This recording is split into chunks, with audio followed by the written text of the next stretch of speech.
મહાકાળ એજ્યુકેશનમાં આપનું સ્વાગત છે. આપ અમારી ચેનલમાં જોડાઈ રહ્યો એ બદલ ખૂબ ખૂબ અભિનંદન. મિત્રો, આપણે વાત કરીશું આવનારા સમયની અંદર બંધારણ અને તેના પ્રશ્નો. અને મિત્રો, આવનારા સમયની અંદર આપણે ખાસ કરીને પોલીસ કોન્સ્ટેબલની સંપૂર્ણ તૈયારી કરવાના છીએ. એટલા માટે વિડીયોને લાઇક, ચેનલ સબસ્ક્રાઈબ કરી દેજો. અને મિત્રો, ખાસ કરીને આપણે વિષયવાઇઝથી હાલ તો આપણે બંધારણના પ્રશ્નો તેમજ તૈયારી કરાવીએ છીએ. આવનારા સમયની અંદર આપણે ખાસ કરીને ઇતિહાસ, ભૂગોળ, રીઝનિંગ, ગુજરાતી વ્યાકરણ, ઇંગ્લિશ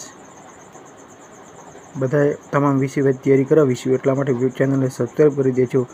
અને મિત્રો, હવે તો રેલવેના ભરતી બાકી છે, અને એટલે જે ભરતી આવવાની છે તેના ફોર્મ બાકી ભરી દેજો ટાઈમસર. 15 તારીખથી મોડી અને 30 તારીખથી વચ્ચે ભરતી ભરવાનો આવવાનો સમયગાળો છે. તો મિત્રો, આ સાથે વિડીયો સ્ટાર્ટ કરી દઈએ છીએ. પ્રશ્ન 106, ભારતના ઉપરાષ્ટ્રપતિને હટાવવા માટેનો પ્રસ્તાવ કયા ગૃહમાંથી લાવી શકાય? રાજ્યસભા. 107, મૂળ બંધારણના ઉપરાષ્ટ્રપતિની ચૂંટણી સંસદના સંયુક્ત બેઠકમાં કરવામાં આવી હતી. કયા બંધારણીય સુધારો દ્વારા પ્રક્રિયા સમાપ્ત કરી દેવામાં આવી? 11મો બંધારણીય સુધારો 1961. 108, રાષ્ટ્રપતિનું મૃત્યુ થયા બાદ કેટલો સમય સુધી ઉપરાષ્ટ્રપતિ એક કાર્યકારી રાષ્ટ્રપતિ તરીકે કાર્ય કરી શકે છે? 6 મહિના સુધી. 109, જ્યારે ઉપરાષ્ટ્રપતિ કાર્ય કરે છે ત્યારે રાજ્યસભાના ચેરમેન તરીકે કોણ કાર્ય કરે છે? રાજ્યના ડેપ્યુટી ચેરમેન. પ્રશ્ન 110, ભારતના ઉપરાષ્ટ્રપતિ કોણ તેના હોદ્દા પરથી હટાવી શકે છે? લોકસભાના સભાપતિ.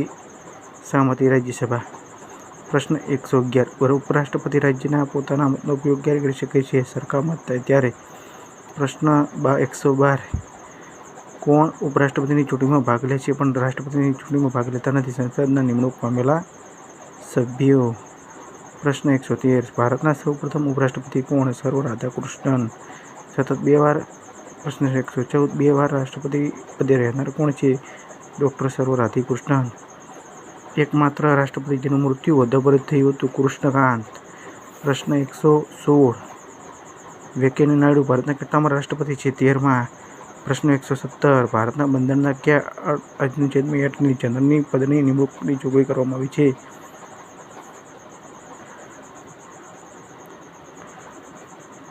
અનુચ્છેદ 76માં. પ્રશ્ન 118, ભારતના સર્વોચ્ચ અધિકારી કોણ છે? ભારત માનવાધિકાર એટર્ની જનરલ. પ્રશ્ન 119, ભારતના એટર્ની જનરલની નિમણૂક કોણ કરે છે? ભારતના રાષ્ટ્રપતિ. પ્રશ્ન 120, ભારત સરકારનો મુખ્ય કાયદાકારી સલાહકાર કોણ છે? Attorney general of India.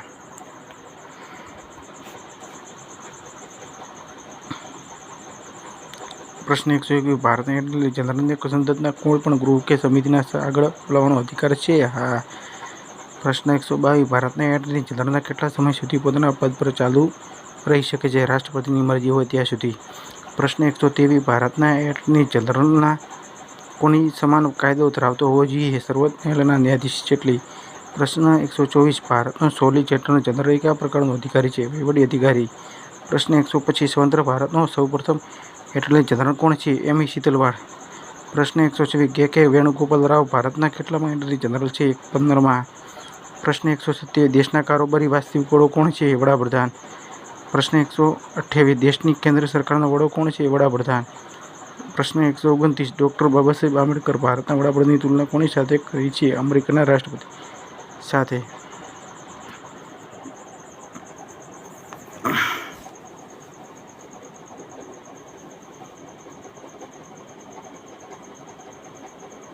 Bharat. 130, ભારતના વડાપ્રધાનની નિમણૂક કોના દ્વારા થાય છે? ભારતના રાષ્ટ્રપતિ દ્વારા. પ્રશ્ન 131, ભારતના બંધારણના કયા અનુચ્છેદ મુજબ રાષ્ટ્રપતિ ભારતના વડાપ્રધાનની નિમણૂક કરે છે? અનુચ્છેદ 75. પ્રશ્ન 132, ભારતના વડાપ્રધાનનું ગોપનીયતાની શપથ કોણ લેવડાવે છે? રાષ્ટ્રપતિ. પ્રશ્ન 133, કોઈ પણ રાષ્ટ્રપતિ વધુમાં કેટલી વાર વડાપ્રધાન બની શકે છે? અનેક વાર.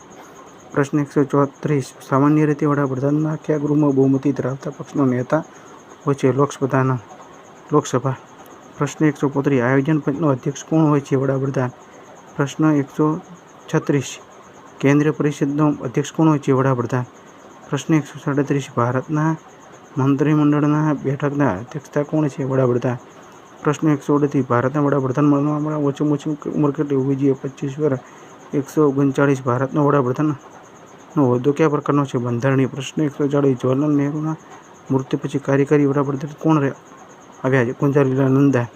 પ્રશ્ન 141 અત્યાર સુધી લોકસભામાં વધુ અવિશ્વાસ પ્રસ્તાવ કયા વડાપ્રધાન વિરુદ્ધ રજૂ કરવામાં આવ્યા? ઇન્દિરા ગાંધી. પ્રશ્ન 142 અવિશ્વાસ પ્રસ્તાવના કારણે સૌ પ્રથમવાર વડાપ્રધાને પોતાના હોદ્દા પરથી રાજીનામું આપ્યું હતું? મોરારજી દેસાઈ. 143 ભારતમાં અત્યાર સુધી કેટલા વડાપ્રધાન મૃત્યુ ચાલુ કાર્યકાળ દરમિયાન થયો છે? ચાલુ કાર્યકાળ દરમિયાન થયા હતા 3. પ્રશ્ન 144 ભારતના વડાપ્રધાનમાં સૌથી લાંબા સમય રહેનાર કોણ છે? જવાહરલાલ નહેરુ. પ્રશ્ન 145 ભારતના કયા વડાપ્રધાન પોતાના કાર્યકાળ દરમિયાન સંસદમાં હાજરી આપવી પડી નથી? ચૌધરી ચરણસિંહ. પ્રશ્ન 146 સૌથી ઓછા સમયે વડાપ્રધાન રહેનાર કોણ છે? અટલ બિહારી વાજપેયી. કોઈ કાર્યકાળ માટે. પ્રશ્ન 147 કોઈ 2 વાર કાર્યકારી વડાપ્રધાન તરીકે હોદ્દો સંભાળેલો છે? ગુલઝારીલાલ નંદા. પ્રશ્ન 148 સૌ પ્રથમ ગેરકોંગ્રેસી સરકારના વડાપ્રધાન? મોરારજી દેસાઈ. પ્રશ્ન 149 સૌથી નાની વયના વડાપ્રધાન બનનાર કોણ? રાજીવ ગાંધી. પ્રશ્ન 150 સૌથી મોટી વયે વડાપ્રધાન બનનાર કોણ? મોરારજી દેસાઈ. પ્રશ્ન 51 કાર્યકાળ મૃત્યુ પૂર્ણ થાય તે પહેલાં વડાપ્રધાન પદેથી રાજીનામું આપનાર સૌ પ્રથમ વડાપ્રધાન કોણ હતા? મોરારજી દેસાઈ. પ્રશ્ન 152 ભારતના વડાપ્રધાન શીખ વડાપ્રધાન કોણ છે? મનમોહન સિંહ. પ્રશ્ન 153 લોકસભાની જેમ વિરુદ્ધ સૌ પ્રથમ અવિશ્વાસ પ્રસ્તાવ લાવવામાં આવ્યો હોય તેવા વડાપ્રધાન કોણ છે? જવાહરલાલ નહેરુ. પ્રશ્ન 154 રાષ્ટ્રીય વિકાસ પરિષદ અને રાષ્ટ્રીય એકતા પરિષદના અધ્યક્ષ કોણ છે? વડાપ્રધાન. પ્રશ્ન 155 રાષ્ટ્રીય જળ સંશોધન પરિષદના અધ્યક્ષ કોણ છે? વડાપ્રધાન. પ્રશ્ન 156 ભારતના ત્રણેય સેનાના રાજ્ય વડા કોણ હોય છે? વડાપ્રધાન.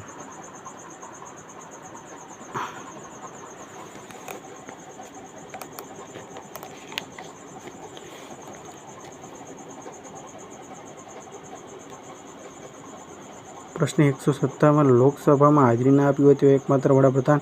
ચૌધરી ચરણસિંહ. હોદ્દા પર અવસાન પામનાર સૌ પ્રથમ વડાપ્રધાન? જવાહરલાલ નહેરુ. પ્રશ્ન 159 ધ ડિસ્કવરી ઓફ ઇન્ડિયા પુસ્તક કોનું? જવાહરલાલ નહેરુ. પ્રશ્ન 160 વડાપ્રધાન જન્મની દિવસને રાષ્ટ્રીય બાળ વિકાસ તરીકે ઉજવવામાં આવે છે? જવાહરલાલ નહેરુ. પ્રશ્ન 161 શાંતિવન કોનું સમાધિ સ્થળ? જવાહરલાલ નહેરુ. વિજયઘાટ. પ્રશ્ન 162 વિજયઘાટ કોનું સમાધિ સ્થળ છે? લાલ બહાદુર શાસ્ત્રી. પ્રશ્ન 163 જય જવાન જય કિસાન નારો તો લાલ બહાદુર શાસ્ત્રી. પ્રશ્ન 164 મરણોત્તર ભારત રત્નથી સન્માનિત થનાર વ્યક્તિ કોણ છે? લાલ બહાદુર શાસ્ત્રી. પ્રશ્ન 165 ઇન્દિરા ગાંધી મૂંગી ઢીંગલીનું નામ કોણે આપ્યું હતું? રામ મનોહર લોહિયા. પ્રશ્ન 166 શક્તિ સ્થળ કોની સમાધિ છે? ઇન્દિરા ગાંધી. પ્રશ્ન 167 કયા વડાપ્રધાન જન્મ લીપ વર્ષ 2019 ફેબ્રુઆરી 1896 થયેલો હતો? મોરારજી દેસાઈ. પ્રશ્ન 168 કિસાન એ પાક રત્ન મેળવનાર ભારતના વડાપ્રધાન? મોરારજી દેસાઈ. પ્રશ્ન 169 અભયઘાટ કોનું સમાધિ સ્થળ છે? મોરારજી દેસાઈ. પ્રશ્ન 170 કિસાન ઘાટ કોનું સમાધિ સ્થળ છે? ચૌધરી ચરણસિંહ. પ્રશ્ન 171 સૌ પ્રથમ રાજીવ ગાંધી ખેલ રત્ન પુરસ્કાર મળનાર ખેલાડી કોણ? વિશ્વનાથન. પ્રશ્ન 172 વીરભૂમિ કોનું સમાધિ સ્થળ છે? રાજીવ ગાંધી. પ્રશ્ન 173 વિશ્વનો બાપ ના કરી શકનાર વડાપ્રધાન કોણ છે? વીપી સિંહ. પ્રશ્ન 174 કયા વડાપ્રધાનની જન્મદિવસને રાષ્ટ્રીય સુશાસન દિવસ તરીકે ઉજવવામાં આવે છે? અટલ બિહારી વાજપેયી. 25 ડિસેમ્બર. 175 કોન્ટ્રાઇન થિયરી ઓફ વડાપ્રધાન. 175 કોન્ટ્રાઇન થિયરી ઓફ વડાપ્રધાન રજૂ કરી છે? ઇન્દ્રકુમાર ગુજરાલ. પ્રશ્ન 176 સ્વતંત્ર ભારતનો જન્મ થયો તેવા સૌ પ્રથમ વડાપ્રધાન? નરેન્દ્ર દામોદર મોદી. પ્રશ્ન 177 લોકસભાના સૌ પ્રથમ અવિશ્વાસ પ્રસ્તાવ કયા વડાપ્રધાન સામે લાવવામાં આવ્યો? જવાહરલાલ નહેરુ. પ્રશ્ન 178 કયા કાર્યકારી વડાપ્રધાનના સાબરકાંઠા જિલ્લામાંથી સંસદ બન્યા? ગુલઝારીલાલ નંદા. પ્રશ્ન 179 ઇન્દિરા ગાંધીનું મૂળ નામ શું હતું? પ્રિયદર્શિની. પ્રશ્ન 179 લાલ બહાદુર શાસ્ત્રીનું મૃત્યુ ક્યાં થયું હતું?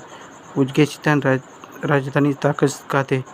181 તાશ્કંત કરાર કોની વચ્ચે થયા અને ક્યારે થયા હતા? લાલ બહાદુર શાસ્ત્રી અને એયુબ ખાન વચ્ચે. ઈસવીસન 1966.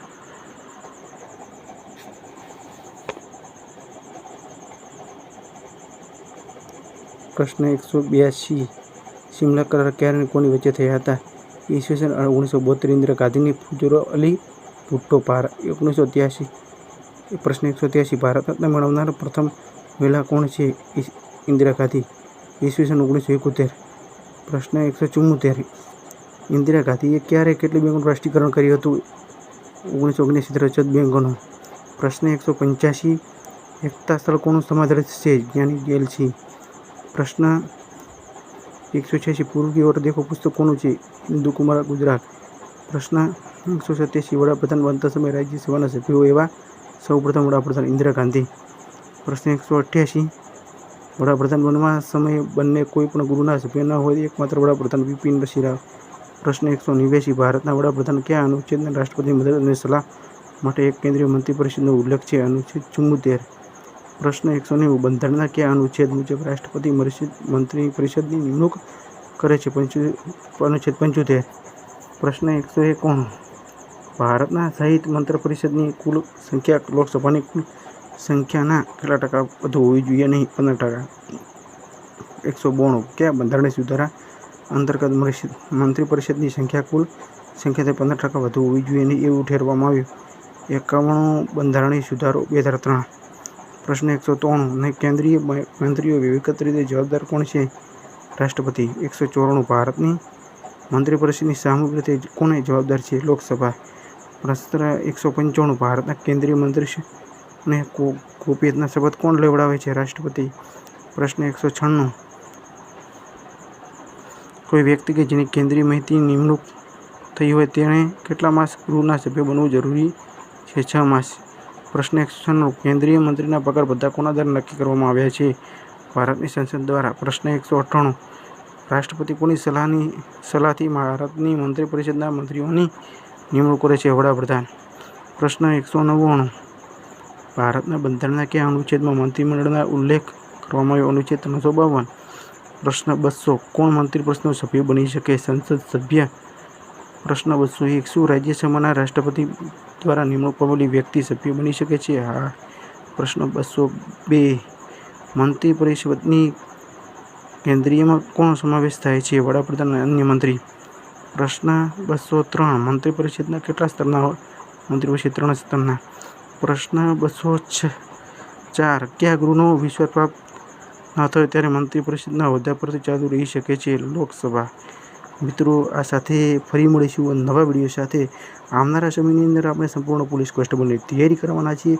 એટલા માટે વિડીયોને લાઇક, ચેનલને સબસ્ક્રાઈબ કરી દેજો અને યુટ્યુબ પર સર્ચ કરો મહાકાળી એજ્યુકેશન.